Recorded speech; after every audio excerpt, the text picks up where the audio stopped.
Dear students, MI agriculture YouTube channel में आपका फिर से स्वागत है। और अपने चल रही है क्रॉप्स। तो क्रॉप्स जो जितनी हो चुकी है वो अपने वीडियो अपलोड कर चुके हैं इसके अंदर, ठीक है। अपने बात कर रहे हैं आज जो क्रॉप करनी है उसका नाम है ग्राउंडनट। ग्राउंडनट। अब ग्राउंडनट में देखते हैं पहले सिस्टम क्या क्या होता है। ग्राउंडनट मूंगफली, ठीक।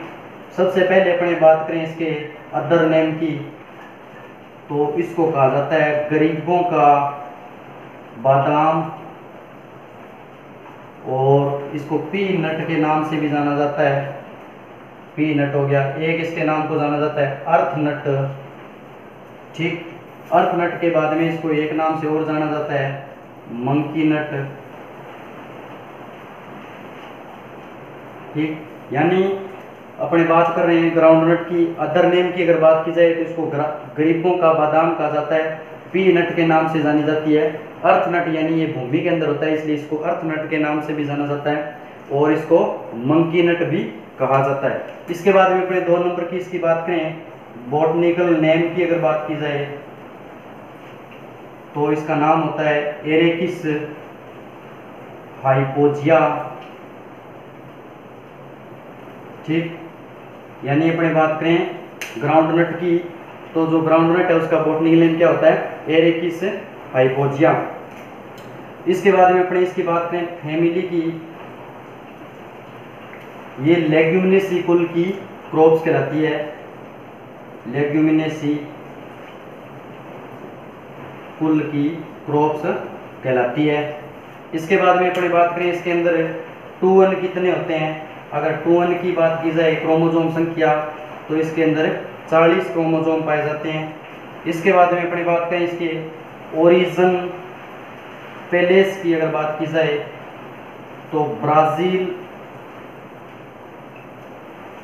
इसका ओरिजिन स्थान माना जाता है, यानी उत्पत्ति स्थान है ब्राजील माना जाता है। इसके बाद में अपने बात करें इसके इंपॉर्टेंस की,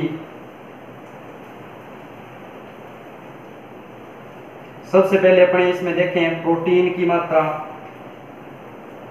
तो इसके अंदर 26% क्या पाई जाती है, प्रोटीन की मात्रा पाई जाती है। फिर इसके बाद में अपने इसमें ऑयल परसेंटेज की बात की जाए 45 से 50% क्या पाया जाता है, ऑयल परसेंटेज पाया जाता है, यानी सबसे ज्यादा इसके अंदर ऑयल ही पाया जाता है, न कि प्रोटीन।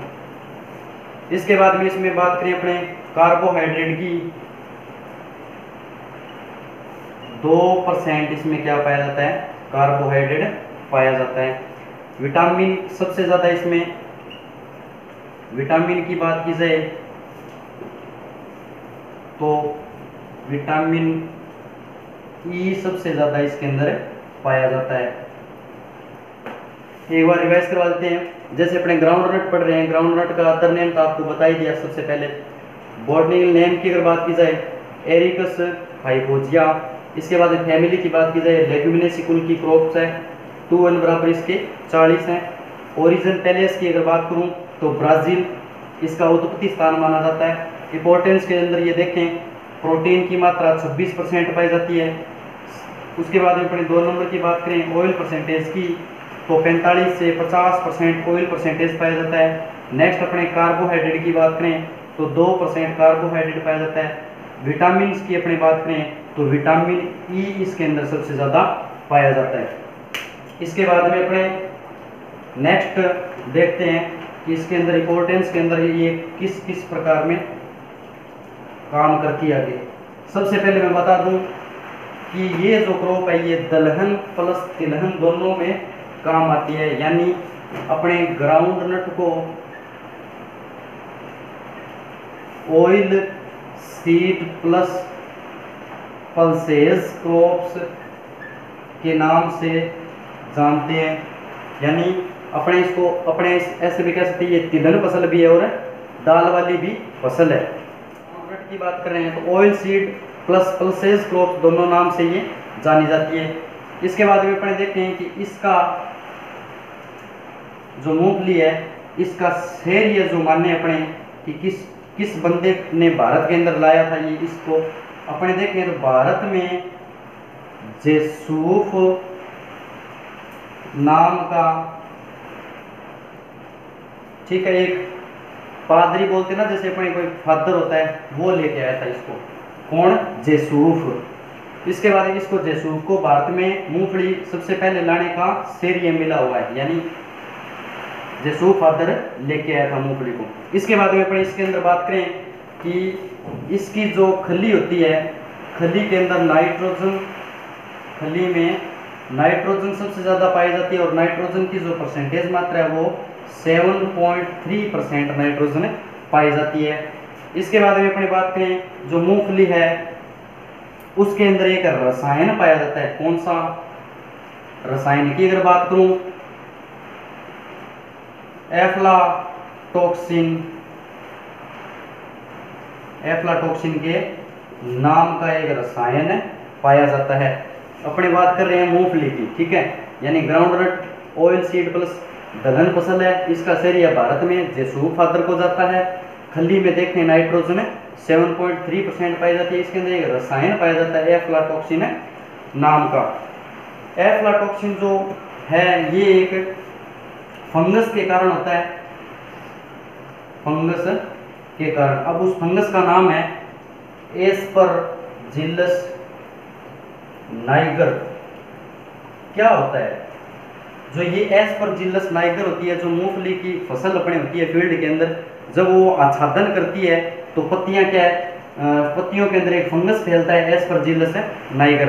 उस टाइम क्या होता है, जैसे ये ज़्यादा होता किस कारण है सर? होता इस कारण है कि जो ये फंगस बढ़ती है ये ज़्यादा नमी रहने के कारण या ज़्यादा बारिश के कारण, पानी अगर ठहर जाए मूंगफली के अंदर तो उसमें जो पत्तियों के अंदर, उसकी जड़ों के अंदर एक रसायन पैदा होता है, वो फंगस बढ़ती है। उस फंगस का नाम क्या है? एस्परजिलस नाइगर है। और जो ये रसायन है ये कन्वर्ट किस में होता है? ये एफ्लाटॉक्सिन रसायन के अंदर कन्वर्ट हो जाता है। और ये जो है किसके अंदर पाया जाता है? चारा जो होता है ना अपना मूंगफली का, उस चारे के अंदर ये होता है, ठीक है। मूंगफली के अंदर दाने के अंदर भी होता है, पर दाने के अंदर जितनी मात्रा चारे के अंदर होती है उतनी मात्रा दाने के अंदर नहीं होती, क्योंकि चारा जो होता है पत्तियों में ये लगता है और ये पत्तियों के अंदर कन्वर्ट होता है एफ्लाटॉक्सिन के नाम से। इस चारे के अंदर क्या है? सबसे ज्यादा एफ्लाटॉक्सिन होता है। ये पशुओं को खिलाने से क्या हो जाता है? पशुओं के अंदर चमड़ी के रोग उत्पन्न होते हैं। जो अपने खिलाते हैं पशुओं को मूंगफली का चारा, पशुओं में जो चमड़ी के रोग हैं वो अपने लग सकते हैं, ठीक है। अपने इसके बाद में अपने नेक्स्ट बात करें, अगर डिस्ट्रीब्यूशन की अपने बात करें कि सर डिस्ट्रीब्यूशन इसका कहाँ पे है, एरिया एंड डिस्ट्रीब्यूशन की बात करूं तो अगर पहले बात करें अपने विश्व की, विश्व में एरिया के अंदर बात करें तो सबसे ज़्यादा एरिया इंडिया के अंदर ग्रो करवाया जाता है मूंगफली को, ठीक है। यानी वर्ल्ड के अंदर अपने देखें सबसे ज़्यादा एरिया कहाँ पे है? इंडिया के अंदर है। और भारत के अंदर अपने बात करें, भारत में अगर बात की जाए तो गुजरात का स्थान 1 नंबर पे आता है, ठीक। इसके बाद अपने राजस्थान में आए सर, तो राजस्थान में सबसे ज़्यादा एरिया प्लस प्रोडक्शन में बात करें उत्पादन में तो बीकानेर का प्रथम स्थान आता है। बीकानेर सबसे ज्यादा मूंगफली राजस्थान में अपने देखें तो एरिया प्लस प्रोडक्शन के अंदर देखें तो बीकानेर के अंदर पहला स्थान आता है।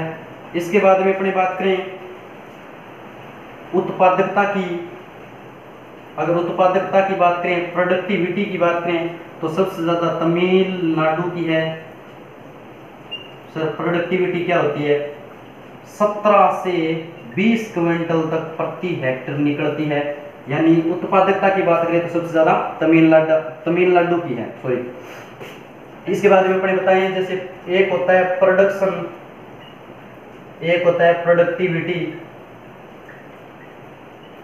प्रोडक्शन जो होता है वो उसको हिंदी में कहते हैं उत्पादन, इसको कहते हैं उत्पादकता,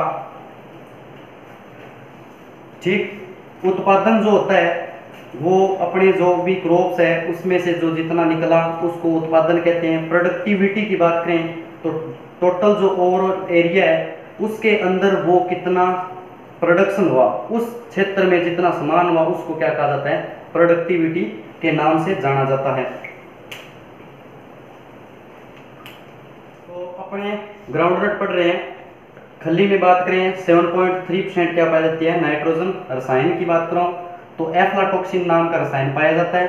किससे? फंगस से। फंगस का नाम पूछा जाता है कई बार एग्जाम के अंदर, एस्परजिलस नाइगर के कारण होता है। चारे के अंदर सबसे ज्यादा पाई जाती है। इसके बाद में वर्ल्ड की अगर बात करें तो इंडिया के अंदर प्रथम स्थान, ठीक। भारत में अगर बात की जाए तो गुजरात। राजस्थान में एरिया प्लस प्रोडक्शन की बात की जाए तो बीकानेर। उत्पादकता की बात करें तो उत्पादकता ये भारत की है, ठीक है। यहाँ पे भारत में अगर उत्पादकता की बात करें तो तमिलनाडु है, और भारत में एरिया की बात की जाए तो गुजरात है। इसके बाद में अपने नेक्स्ट देखते हैं छोटे छोटे टॉपिक।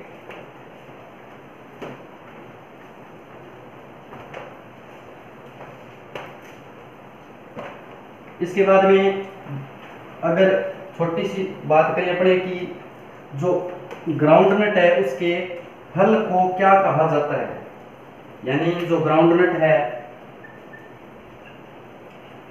ग्राउंडनट के फल को क्या कहते हैं या फ्रूट को क्या कहते हैं, पोड कहते हैं। क्या कहते हैं?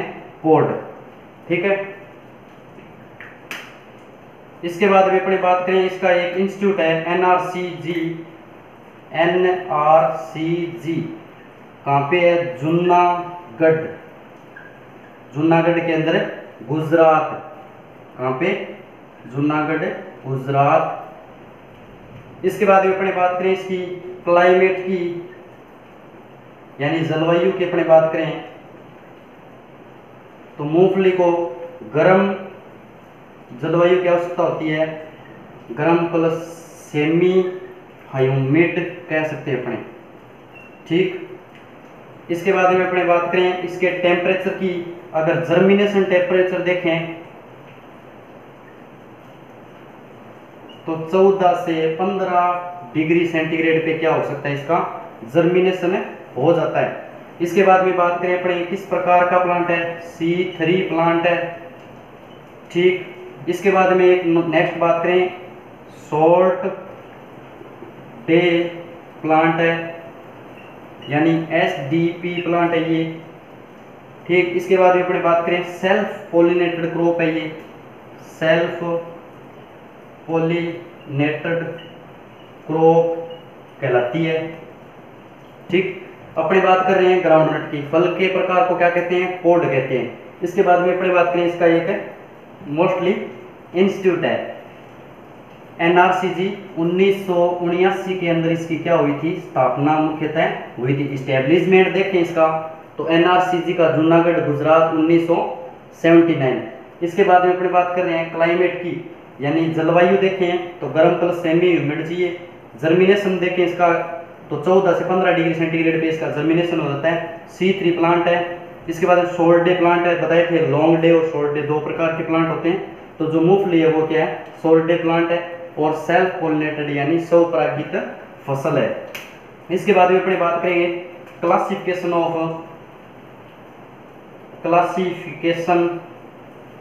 ऑफ ग्राउंड नट, ठीक।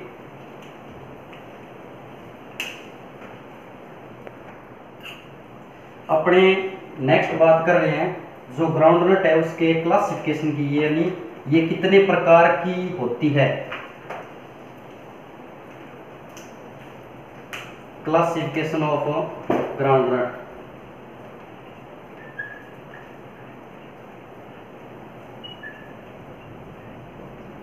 एक नंबर की बात करें तो फैलने वाली यानी स्प्रेडिंग टाइप्स, फैलने वाली। 2 नंबर की अगर बात करूं फैलने वाली होगी। 2 नंबर की बात करें गुच्छेदार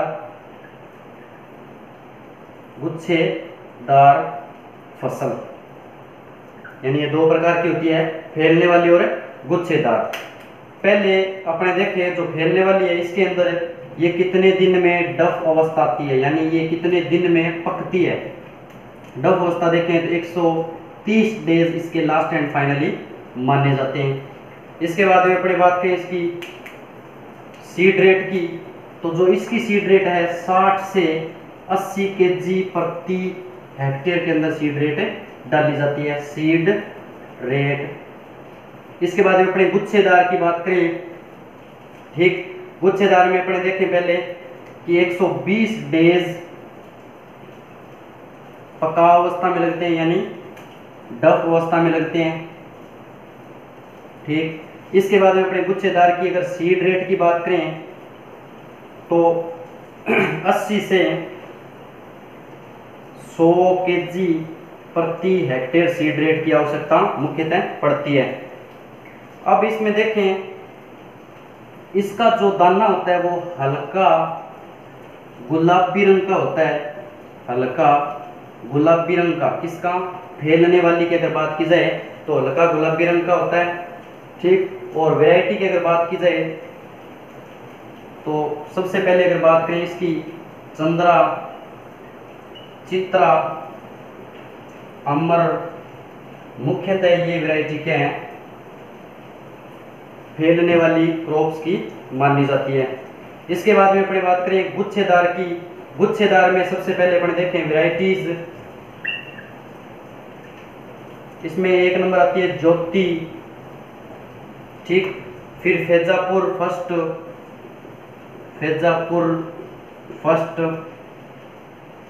GG2, GG2, इसके अंदर भी एक होता है GG1। इसके बाद में देखें AK12, AK24, बढ़िया वैरायटी है ये, हाइब्रिड। यानी अपने बात कर रहे हैं क्लासिफिकेशन ऑफ ग्राउंड नट। सबसे पहले अपने बात करें फैलने वाली की और गुच्छेदार की। फैलने वाली में देखें तो पकाव अवस्था 130 डेज बाद आती है। सीड रेट इसकी कितनी होती है?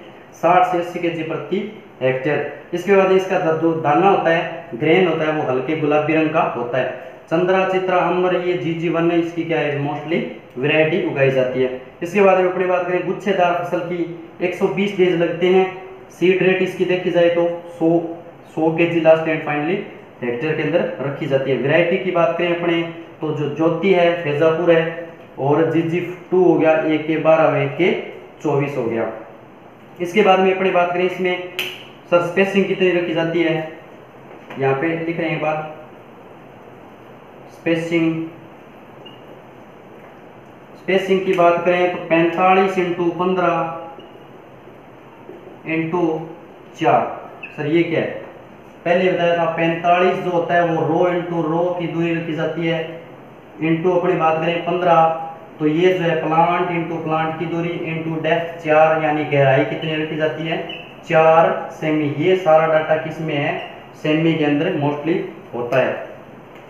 तो अपने स्पेसिंग की अगर बात करें 45 × 15 × 4 सेमी, यानी row into row, plant into plant, depth होगी 4 सेमी, ठीक है। इसके बाद में अपने नेक्स्ट बात करें, अगर गुच्छेदार की अगर बात करें तो 30 × 15 × 4, ये तो है फैलने वाली की, ये है row into row plus plant into plant plus depth. ये किसकी है सर? ये है गुच्छेदार की, ठीक। अपनी बात कर रहे हैं स्पेसिंग की, यानी फैलने वाली की 45 है, इसकी जो गुच्छेदार की है वो 30 है। रो इंटू रो हो गया 45 और 30, प्लांट इंटू प्लांट देखें तो सेम बिल्कुल, और डेप्थ देखें तो सेम। इसके बाद में अपने देखते हैं कि जो ग्राउंड नट है उसकी बुआई का जो समय है वो देखते हैं। सबसे पहले तो अपने सीड रेट देख ली, ठीक। अब देखते हैं बुआई का टाइम, यानी सोविंग टाइम। इसका सोविंग टाइम होता है मई से जून के मध्य क्या की जाती है? मुख्यतः सोविंग की जाती है। इसके बाद में अपनी बात करें सोइल, तो हल्की दोमट मृदा, कोई समस्या नहीं, बढ़िया मानती है मूंगफली को। इसके बाद में अपने इसमें पीएच की बात करें तो 6.5 से 7.5 तक कोई समस्या नहीं, बढ़िया उपयुक्त मानी जाती है। यानी सोइल की बात करूं तो हल्की दोमट मृदा, पीएच है 6.5 से 7.5। इसके बाद में अपने बात करें कि जो सीड है अपना उसका ट्रीटमेंट कैसे करेंगे? सीड ट्रीटमेंट, सबसे पहले इसको सीड ट्रीटमेंट में अपने यूज करते हैं इसमें 22 टीम, कौन सा प्रोडक्ट, बाविस्टीन। ठीक, और दिमक के लिए अपने एक आता है अपने, जैसे अपने दिमक का कंट्रोल करना है तो क्लोरोपायरीफॉस। इसके बाद में बाविस्टीन हो गया। सीड ट्रीटमेंट में और चीज डालते हैं अपने, एक राइजोबियम कल्चर। कौन सा, राइजोबियम कल्चर। सर इसमें राइजोबियम कौन सा डालते हैं, तो इसमें डालते हैं राइजोबियम जेपोनिकम। कौन सा डालते हैं, अपने जो राइजोबियम कल्चर है, सीड को ट्रीटमेंट करते हैं ना गुड़ मिला के वैसे, तो उसमें अपने डालते हैं बाविस्टीन। और राइजोबियम कल्चर कौन सा डालते हैं, राइजोबियम है जेपोनिकम। क्या डालते हैं अपने इसके अंदर, मुख्यतः डालते हैं।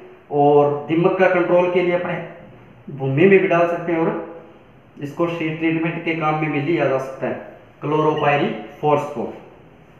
इसके बाद में अपने नेक्स्ट बात करें अगर इरिगेशन की, इरिगेशन में अपने देखेंगे कि जो क्रिटिकल स्टेज है उसके अंदर अपने पानी देने की आवश्यकता होती है। तो क्रिटिकल स्टेज की अपने बात करें, क्रिटिकल स्टेज तो एक नंबर आती है फ्लोवरिंग टाइम। इसको क्या करना चाहिए, फ्लोवरिंग टाइम मुख्यतः इसको देनी ही चाहिए। इसके बाद में जो पैग बनते हैं, पैग बनते समय यानी पैग मेकिंग कह सकते हो आप, या सुइयां जो बनती है, सुइयां कह सकते हो, पैग को सुई या पैग मेकिंग के समय। इसके बाद में अपने नेक्स्ट बात करें, प्लस प्लस लगा रहा हूं एक बार, यानी क्रिटिकल स्टेज कौन सी होती है, वो होती है जिसपे फसल को पानी की मुख्यतः आवश्यकता होती ही होती है, और ना देंगे तो अपना प्रोडक्शन है उस टाइम नहीं मिलेगा। तो flowering time critical stage, peg time critical stage, plus अपने बात करें डफ अवस्था की यानी पकाव के मध्य, इसको क्या करना है अपने को देना ही पड़ता है पानी। ठीक, इसके बाद में अपने वीड कंट्रोल, इसमें कोई ज्यादा मोटा है नहीं वीड कंट्रोल, जो अन्य क्रॉप्स में सेम छोटी छोटी बताई थी वो भी डाल सकते हैं। इसमें अगर वीड कंट्रोल करते हैं तो इमेजा थापर का कर सकते हैं, इमेजा थापर का प्रयोग किया जा सकता है वीड कंट्रोल के लिए। और वैसे माने कि सर क्या कल्चर प्रैक्टिस के हिसाब से करें तो 30 से 35 डेज आफ्टर ऑफ सोविंग, यानी अपने कह सकते हैं जो सोविंग करनी है, जिस दिन सोविंग की है उसके 35 डेज तक अपने क्या कर सकते हैं, 35 डेज लास्ट एंड फाइनली। उसके बाद में अपने क्या है कल्चर प्रैक्टिस से उसको मूंगफली को सुधारना चाहिए। दूसरी प्रैक्टिस माने तो जो 30 से 35 डेज आफ्टर ऑफ सोविंग किया था उसके 25 डेज बाद वापस रिपीट वापस करना है। अगर फिर भी अगर वीड कंट्रोल नहीं हो रहा तो इमेजा थापर का प्रयोग कर सकते हैं, या अन्य वीड का अपने जो वीडीसाइड आते हैं उनका प्रयोग करके अपने इसको कंट्रोल किया जा सकता है। एक बार मैं रिवाइज करवा देता हूं कि जो सोविंग टाइम है वो मई जून माना जाता है मुख्यतः। सोइल की बात करें तो हल्की दोमट मृदा, पीएच 6.5 से 7.5। इसके बाद में अपने बात करें सीड ट्रीटमेंट की, बाविस्टीन प्लस राइजोबियम कल्चर। जो राइजोबियम कल्चर है वो कौन सा लिया जाता है, जेपोनिकम में लिया जाता है। इसके बाद में अपने बात करें दिमक का कंट्रोल करना है तो क्लोरोपायरीफॉस डाला जाता है। इरिगेशन में बात करूं मैं क्रिटिकल स्टेज की, फ्लोवरिंग टाइम, पैग मेकिंग और डफ अवस्था। एक आपसे मैं साधारण बात पूछ रहा हूं, अगर हो सके तो कमेंट के ऊपर आप जवाब देना इस चीज का। जो अपनी फसल होती है किसकी, मूंगफली की, ग्राउंड नट, समझ गए। ग्राउंड नट के ऊपर फ्लोवरिंग आती है, फ्लोवरिंग होती है, बताइए आपको, हल्के पीले और प्लस में गुलाबी रंग के फूल लगते हैं। अब मेरे को इस बात का जवाब दे देना कि जो फ्लोवरिंग होती है वो पौधे के ऊपरली साइड में फ्लोवर आते हैं व्हाइट कलर के, विद गुलाबी रंग के फ्लोवर आते हैं। अगर जहाँ पे, अब इतनी तो समझ है सभी को, एग्रीकल्चर के स्टूडेंट्स हो आप, कि जहाँ पे फ्लोवर लगता है वहां क्या लगना चाहिए, फ्रूट लगना ही चाहिए। तो मेरे को ये बता देना कि जो फ्लोवरिंग होती है उस पे आप, मूंगफली के ऊपर फ्लोवरिंग होती है उस पे फ्रूट क्यों नहीं लग पाते, यानी जहाँ पे फूल बन रहा है वहां क्या बनना चाहिए, फ्रूट बनना चाहिए। टोटल क्रॉप्स देखना, टोटल फ्रूट्स देखना, टोटल वेजिटेबल्स देखना, जितने भी प्लांट है वो सब देखना, उसके अंदर जहाँ पे फ्लोवरिंग हो रही है वहां पे क्या हो रहा है, फ्रूट बन रहा है ऑलरेडी। अब मूंगफली के अंदर जो ऊपर फ्लोवरिंग होती है वो क्यों होती है, इस क्यों का जवाब आप मेरे को देना। इसके बाद में अपनी बात करें, इसके वीड हो गए, इसकी इरिगेशन होगी, ठीक, सीड ट्रीटमेंट भी हो गया। इसके बाद में अपनी बात करेंगे इसके अंदर कौन कौन से मुख्यतः मूंगफली के अंदर रोग लगते हैं और रोगों के कंट्रोल की बात की जाएगी। क्रॉप्स को क्रॉप्स के हिसाब से ही लिखा करो और नोट्स बनाओगे स्टेप टू स्टेप, जैसे कल्चर अपने करते हैं फील्ड के अंदर वैसे वैसे अगर क्रॉप पढ़ोगे तो बहुत बड़ी आसान याद होगी। अगर डिजीज की बात की जाए तो इसमें एक नंबर डिजीज लगता है टिक्का रोग, नाम सभी का सुना हुआ है, ठीक। टिक्का रोग जो है वो वायरस जनित है, एक नंबर वायरस जनित है। 2 नंबर बात करें कंट्रोल की, इसकी कंट्रोल देखें तो 22 टीम से इसका कंट्रोल होता है, प्लस में इसका सीड ट्रीटमेंट के समय ही क्या किया जाता है, प्रयोग किया जाता है 22 टीम का। 22 टीम के बाद में अपने 2 नंबर रोग की बात करें जड़ गलन। जड़ गलन, सबसे पहले जड़ गलन की अपने मुख्यतः बात देखें तो कवक जनित रोग है, ठीक, कवक जनित डिजीज है। इसके बाद में इसका कंट्रोल भी देखा जाए तो 22 टीम से भी कंट्रोल हो जाता है।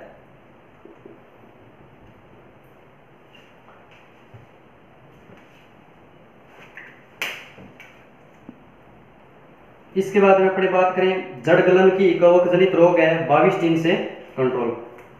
इसके बाद में अपने बात करें पुष्प कलिका का मरना, क्या कहलाता है, नेक्रोसियस कहलाता है। क्या कहलाता है, नेक्रोसियस, ठीक। जो नेक्रोसियस है, बर्ड नेक्रोसियस है, इसका डाइमिथोएट से अपने क्या कर सकते हैं, कंट्रोल, डाइमिथोएट से कंट्रोल किया जा सकता है, कोई समस्या नहीं। इसके बाद में अपने बात करें सफेद लट होती है, इसमें सर होती है, सफेद लट भी लगती है, ठीक। फोरेट का कंट्रोल इससे होता है, फोरेट डालेंगे तो क्या होएगा, सफेद लट का कंट्रोल होएगा। ये 3 तो इसके रोग मुख्यतः, ये कीट है, इंसेक्ट है। इसके अंदर बात करें अपने जो दाना होता है अपना, वो कई बार मूंगफली ऐसे होती है, ठीक है, मतलब ये मूंगफली है, इसके अंदर ग्रेन्स होते हैं। कई बार क्या है, मूंगफली खाली रह जाती है, उस खालीपन को किस न्यूट्रिएंट्स की कमी माना जाता है, सबसे पहले बता दूं, कैल्शियम की कमी के कारण मूंगफली जो है, जो ग्रेन है, जो पोड है, वो पोड के अंदर से उसमें ग्रेन नहीं बन पाता, वो खाली रह जाता है, किसकी कमी से, कैल्शियम की कमी के कारण, ठीक है। अपने यहां तक बात कर ली। इसके बाद में एक नंबर अपने बात देखें कि जी अपना जो पुष्पन नहीं आता, कई बार फ्लोवरिंग नहीं होती, तो फ्लोवरिंग के समय अपने इसमें डाल सकते हैं प्लानोफिक्स, ठीक। जिस प्लांट पे आता नहीं है फ्लोवर, तो अपने बात कर सकते हैं Planofix, NNA, naphthalic acetic acid, naphthalic acetic acid का छिड़काव किया जा सकता है, ठीक है। रिवाइज करवा देता हूँ। जैसे डिजीज की बात करें अपने मोस्टली, तो 1 नंबर लगता है इसमें टिक्का रोग, वायरस जनित रोग माना जाता है। कंट्रोल अगर देखा जाए तो 22 टीम। जड़ गलन की अगर बात की जाए तो कवक जनित रोग है, और पुष्प कलिका या का मरना अगर बात की जाए नेक्रोसियस, यानी नेक्रोसियस को किससे कंट्रोल किया जा सकता है, डाइमिथोएट से कंट्रोल किया जा सकता है। 1 नंबर इसमें बात करें सफेद लट की, देखो दिमक बता ही दिया था मैंने, दिमक का कोई समस्या ही नहीं है। जैसे कोई दिमक का कंट्रोल करना चाहता है, मूंगफली के अंदर दिमक बहुत नुकसान पहुंचाती है, तो सबसे पहले क्लोरोपाइरीफॉस का सिंचाई के साथ ये देनी होती है, यानी दिमक का कंट्रोल करने के लिए क्लोरोपाइरीफॉस अपनी सिंचाई के माध्यम से भूमि के अंदर दे सकते हैं, उससे क्या कंट्रोल हो जाएगा। सफेद लट देखें तो फोरेट डालते हैं। इसके बाद में बात करूं मैं कैल्शियम की कमी से कौन सी स्टेज आती है, कैल्शियम की कमी से जो अपना पोड है उसके अंदर क्या नहीं बनता, ग्रेन नहीं बन पाता, खाली रह जाता है। तो कैल्शियम भी कई बार क्या फ्रूट्स को बढ़िया तरीके से बनाने के लिए अपने कैल्शियम को दिया जाता है, ठीक है। अपने क्रॉप्स पढ़ रहे हैं, कंप्लीट कर ली थी 4 क्रॉप्स अपनी, तो पढ़ते रहिए, बढ़िया तरीके से नोट्स बनाते रहिए। जय जवान जय किसान।